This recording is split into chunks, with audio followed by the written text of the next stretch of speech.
When it comes to the stage shows at the Disney parks, there are few as breathtaking as Fantasmic. From its use of incredible music, iconic animated films, and stunning special effects, it's truly an achievement in theme park entertainment. But the history and evolution of the Nighttime Spectacular, and how it came to be or what it almost was, is just as incredible. So sit back, relax, and let's take a deep dive into the creation of Fantasmic.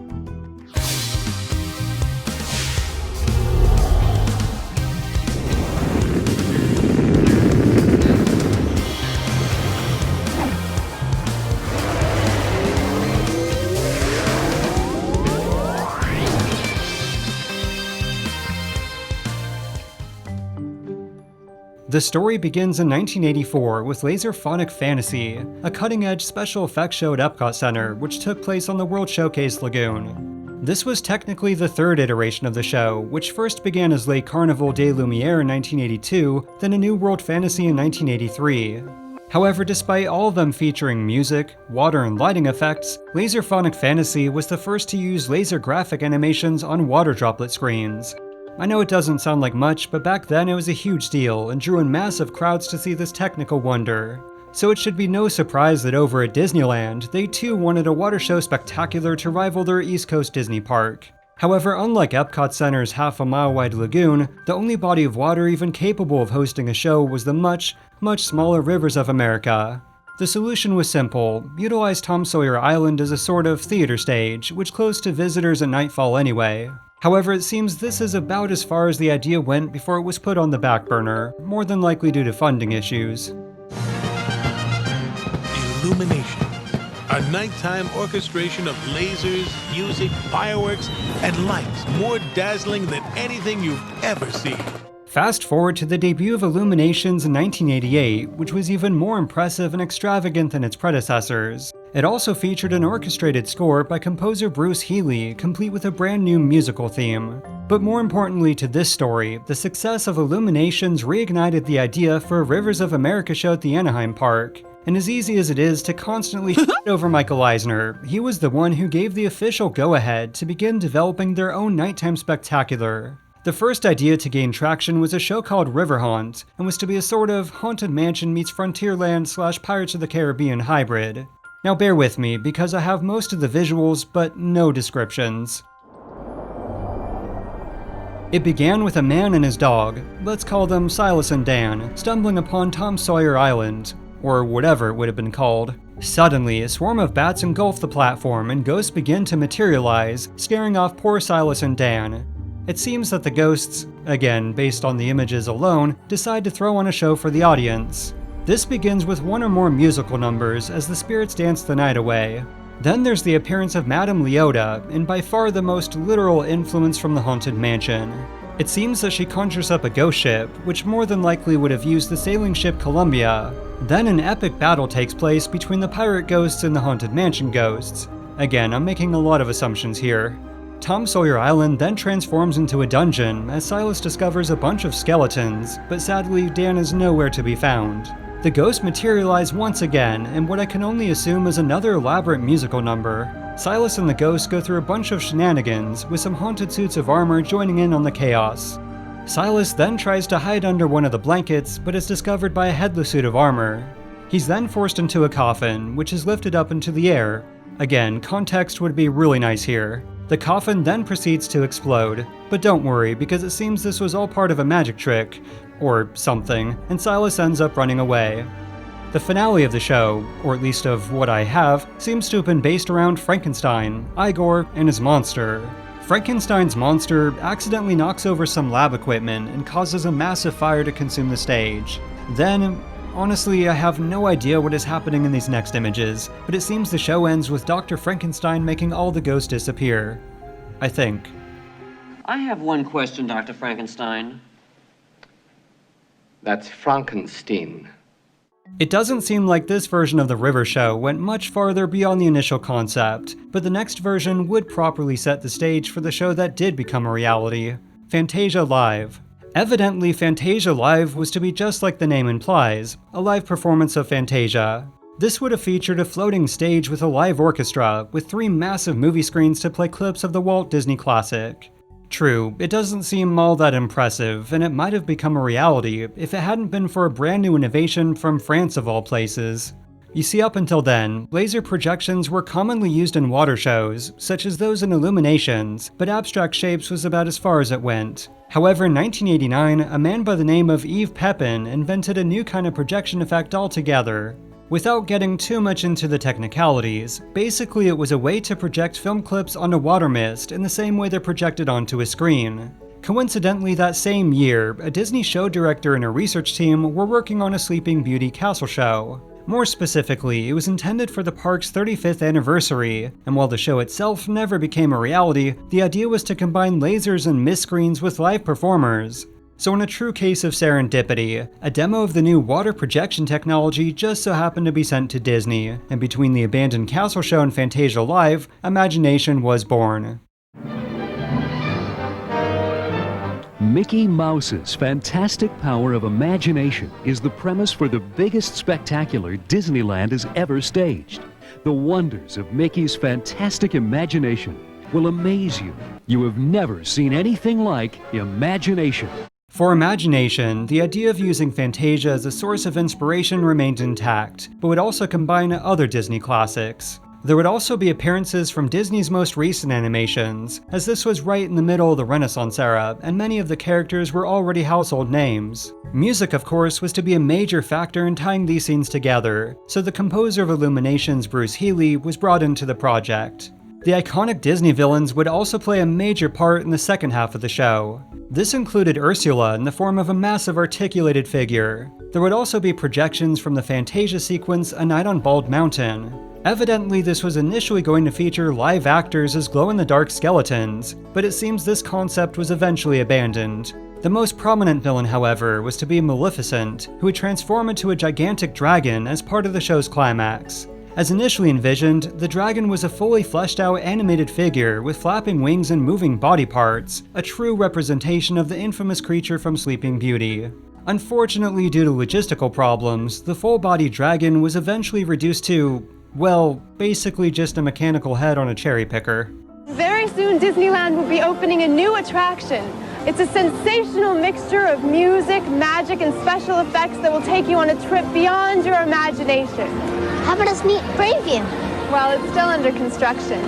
In September of 1991, construction began on Imagination, and the Rivers of America was drained. But Imagination wasn't just a name used by the creative team, it was advertised and promoted as the official name of the show. However, this was eventually changed to Fantasmic as Disney realized they couldn't trademark the name Imagination, because, you know, money and merchandising. Part of the transformation of Tom Sawyer Island was the construction of a new cider mill, which was built to blend into the surrounding landscape. In reality, this was actually part of the stage, which also had a hidden basement that was the special effects nerf center and control room. As far as how much all of this was costing, initially the show had a budget of $15 million. However, by the end of construction, it's reported that Fantasmic ended up costing a whopping $30 million. And just for comparison, the original Star Tours attraction just a few years earlier cost about $32 million. So the investment into Fantasmic was less of a typical show and more like an attraction. And to build up hype for this new nighttime spectacular, a gigantic 8-story tall inflatable Maleficent figure was taken on a 28-city tour across America. It's fantasy. It's frightening. Be there when the night ignites. With the slogan of "Be There When the Night Ignites," the first media preview of Fantasmic was originally scheduled for April 29th of 1992. However, in a tragic case of bad timing, April 29th was the very same day of the Rodney King trial, in which the officers involved in the attack were found not guilty. Within just hours of the verdict, riots erupted all over Los Angeles, with many stores, vehicles, and property set on fire. So the media event was quickly rescheduled, with any traces of the slogan, which was already being used to promote the grand opening, pulled from advertising.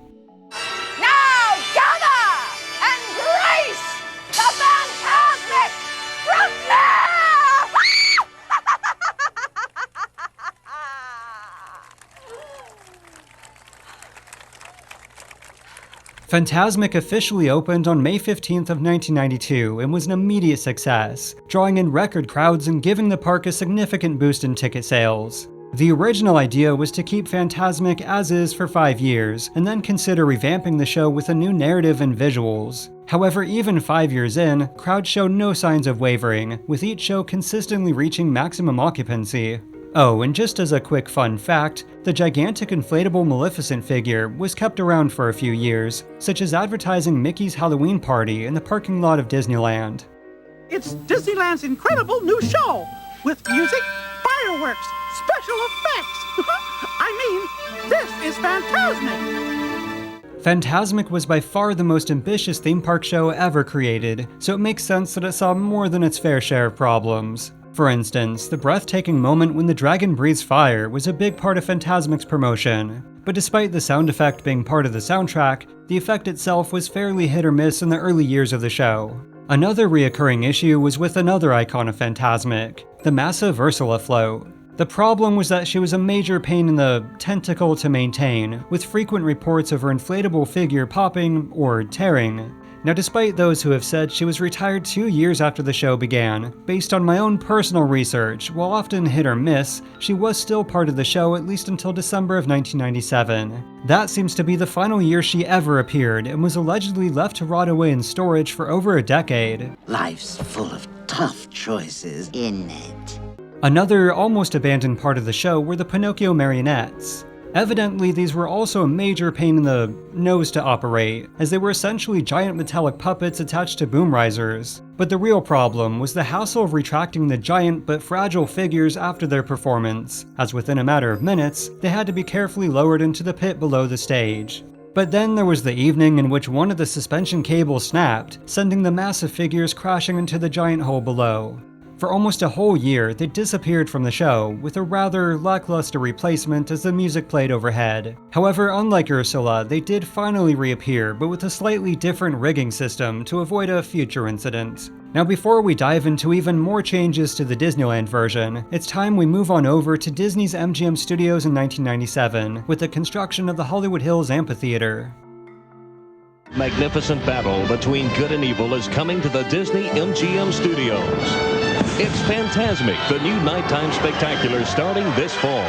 You see, with Fantasmic's overwhelming popularity, it was a no-brainer decision to bring the show to Walt Disney World, but executives wanted to avoid the problem of Disneyland's version, which was a crowd-controlled nightmare on the banks of the rivers of America. So the Magic Kingdom Rivers of America was out of the question, and with Epcot already having illuminations, MGM Studios was chosen for the location of Fantasmic. It would also technically be the replacement of the park's current nighttime spectacular, Sorcery in the Sky.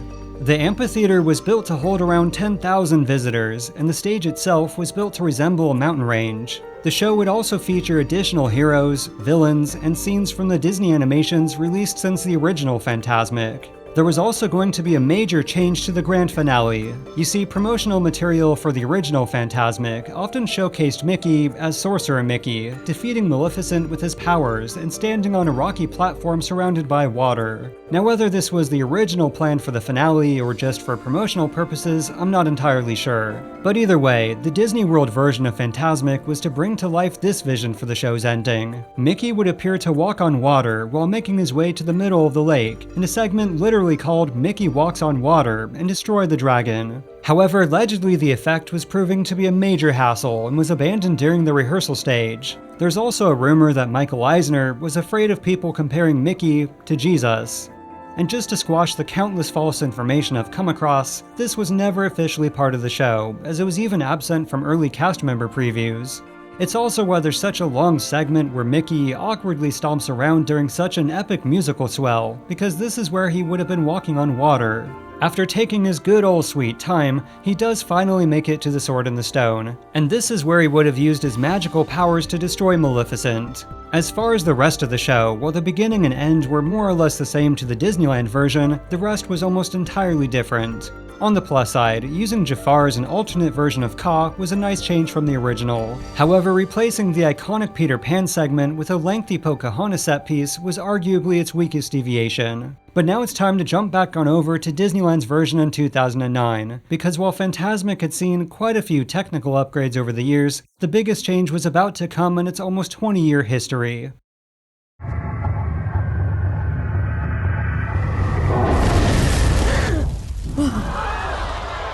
As part of Disney's Summer Night-tastic, the original vision for the Maleficent dragon that was abandoned so long ago would finally be realized. The event was to run June through August, and while it wasn't the only offering, or even the only updates to Fantasmic, the new fully animatronic dragon was by far the most anticipated highlight. New Flotsam and Jetsam figures were also part of the new additions, sort of a long overdue replacement of the previously mentioned abandoned Ursula float. Unfortunately, while the two sinister eels appeared on schedule, behind-the-scenes technical and mechanical issues severely delayed the dragon, leading to a very awkward finale with a floating non-dragon Maleficent. The highly anticipated dragon wasn't even installed till July, over a month behind schedule, but was planned to be ready by August. Unfortunately, even more technical issues caused it to miss the Summer Night-tastic event altogether. However, on September 1st, the dragon finally made its appearance and was truly a sight to behold.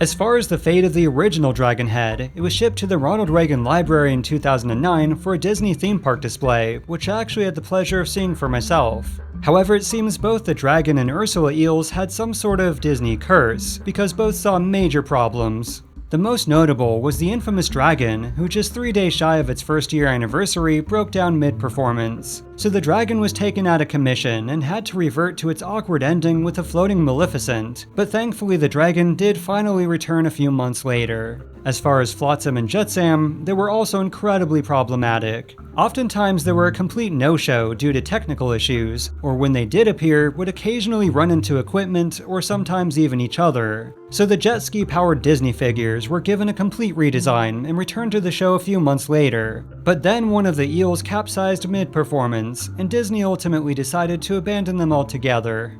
Babies! My poor little poopsies.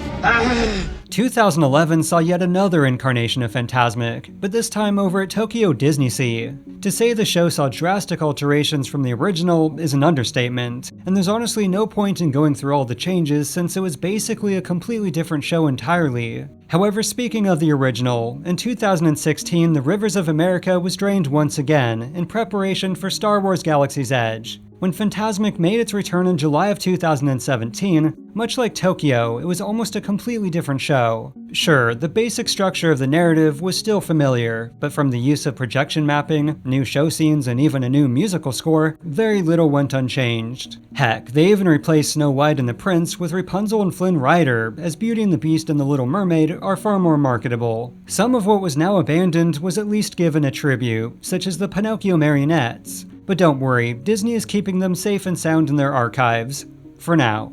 And if you're wondering why I haven't mentioned changes to Disney World's version of Fantasmic, it's because there really haven't been any since its debut almost 20 years ago. But I do think that will change in the soon-ish future, but as to exactly what, we'll have to wait and see.